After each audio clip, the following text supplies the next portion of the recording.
اللہ تعالیٰ نے نظام حکومت دیا ہے، تو نظام حکومت کا بھی بیس عدل اور انصاف ہے، جسٹس ہے۔ عوام کو اپنے حکمران کے ساتھ جو حقوق وابستہ کیے ہیں اس میں بھی عدل و انصاف کو رکھا گیا ہے۔ اسی طرح سے معاشرت، بلکہ سارے ہی شعبوں میں، سماجی شعبوں میں، تعلیمی شعبوں میں، ہر جگہ پر اسلام نے عدل کی تعلیم دی ہے۔ جب عربی خطبہ پڑھا جاتا ہے جمعہ میں، اور دوسرے خطبے میں جب یہ آیت آتی ہے ان اللہ یأمر بالعدل والاحسان وایتاء ذی القربى وینہی عن الفحشاء والمنکر والبغی یعظکم لعلکم تذکرون، کہ بے شک اللہ تعالی عدل کا اور احسان کا، رشتہ داروں کے ساتھ اچھا سلوک کرنے کا حکم دیتا ہے، اور منکر سے، ظلم سے، بے حیائی سے روکتا ہے۔ اور اللہ تعالیٰ تو وعظ اور نصیحت فرماتے ہیں۔ یہ جو آیت ہے اس میں سب سے پہلا جملہ جس کا اللہ حکم دے رہے ہیں وہ ہے عدل کا، انصاف کا۔ جب یہ آیت آتی ہے تو لوگ خود بخود کھڑے ہونے کی تیاری شروع کر دیتے ہیں۔ حضرت امیر المومنین عمر بن عبدالعزیز رحمۃ اللہ علیہ نے اپنے دور خلافت میں اس آیت کا انتخاب کیا خطبے کے اندر پڑھنے کے لیے، اور تب سے یہ سنت چلی آ رہی ہے، اور ہر خطبے کے اخیر میں اس کو پڑھا جاتا ہے۔ اگر مسلمان اس آیت پر کھڑے ہو جائے، جبکہ وہ کھڑے ہونے کی تیاری کرتے بھی ہے، لیکن وہ ظاہری طور پر نماز کے لیے، اگر وہ حقیقت میں اپنی زندگی میں اس آیت پر کھڑے ہو جائیں تو مسلمانوں کی ترقی، مسلمانوں کی حفاظت، مسلمانوں کی استحکام میں کوئی رکاوٹ نہ آئے۔ اس میں سب سے پہلا جو حکم ہے وہ عدل کا اور انصاف کا ہے۔ اللہ تعالیٰ کے پاس سے جتنے احکامات ہیں وہ تمام احکامات، اور ایک دوسرے کو جو حقوق دیے گئے ہیں وہ تمام حقوق کی بنیاد عدل اور انصاف ہے۔ دنیا میں آزادی کا نعرہ دے کر جو بات چلائی جاتی ہے مساوات کی، کہ برابری کی، تو آج مغرب ایک عرصے سے یہ پروپیگنڈا کرتا چلا آیا ہے کہ اسلام میں برابری نہیں ہے، اور جب برابری نہیں ہے تو انصاف نہیں ہے، اور زیادتی ہے اور ظلم ہے۔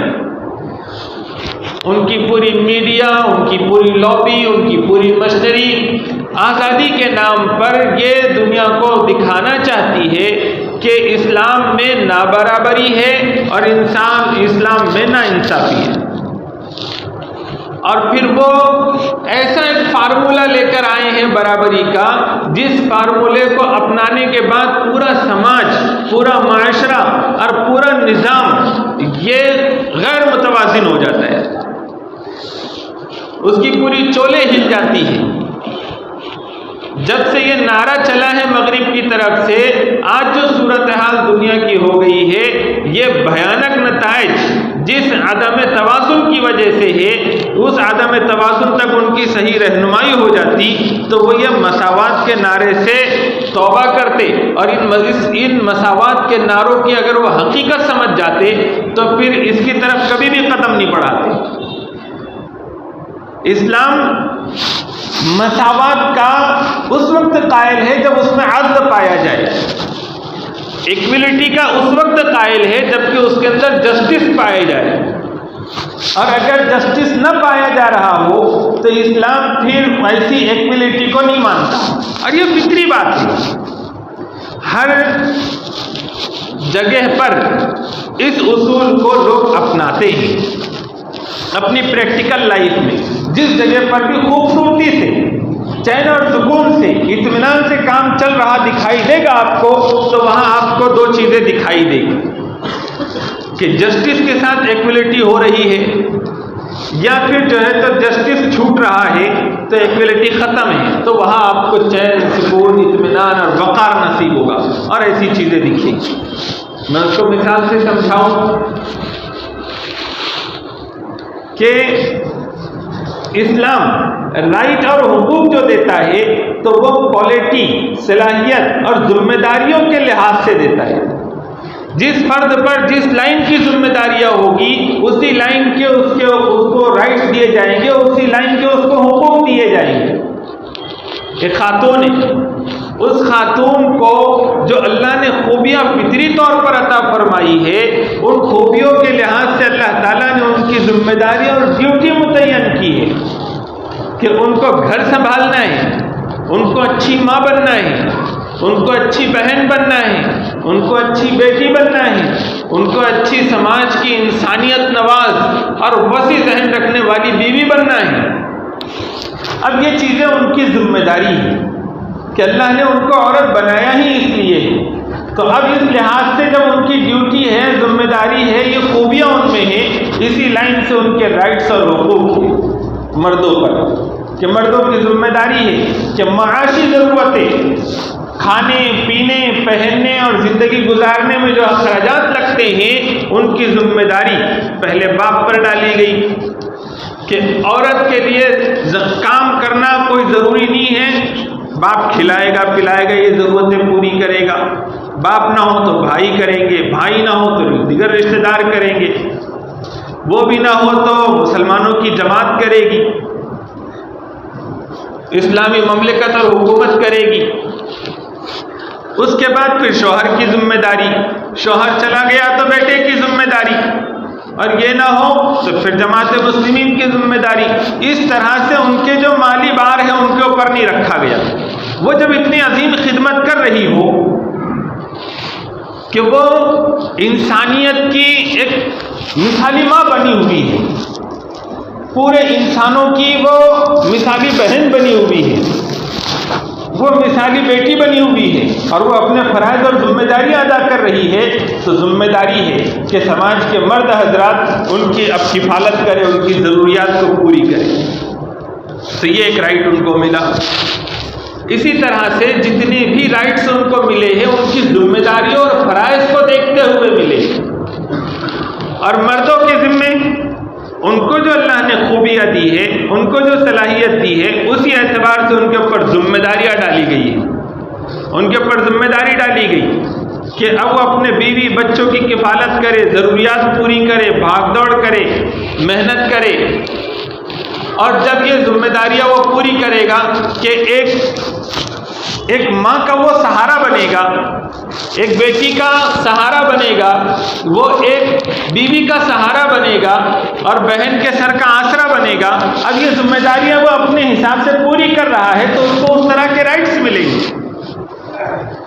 اس کو گھر میں رائٹس ملے گا کہ سب کے مشورے سے فیصلہ وہ کرے،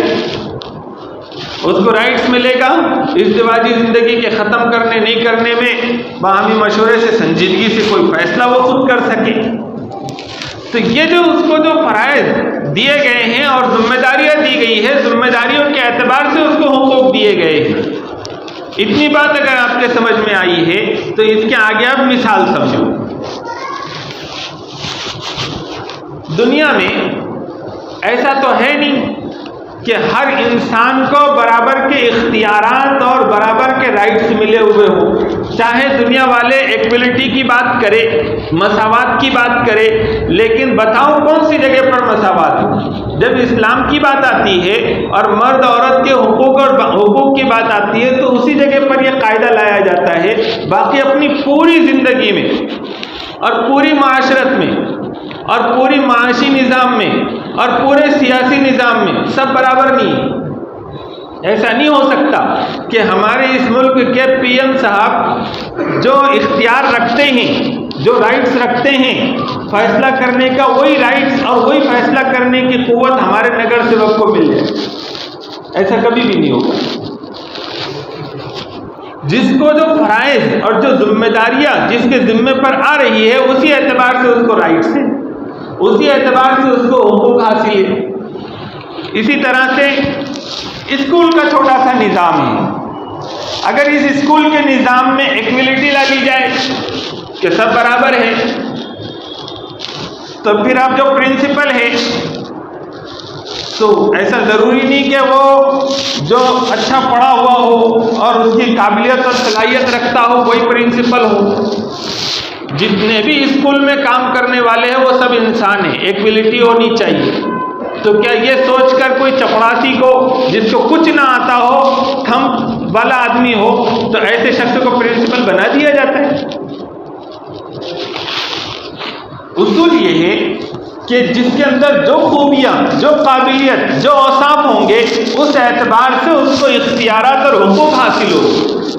تو اسی طرح سے ایک اسکول صحیح ڈھنگ سے اسکول چل سکتا ہے۔ ایک کمپنی ہے، کمپنی میں سب کام کرنے والے مالک اور مملوک سب برابر نہیں ہو سکتے۔ ان کو جو رائٹس ہیں، ان کو جو حقوق ہیں، وہ ان کی ذمہ داریاں، فرائض اور ان کے اوصاف اور کوالٹی کو دیکھ کر وہ ذمہ داری، وہ حقوق ان کو دیے گئے ہیں۔ اس کو اور اچھے مثال سے سمجھیں۔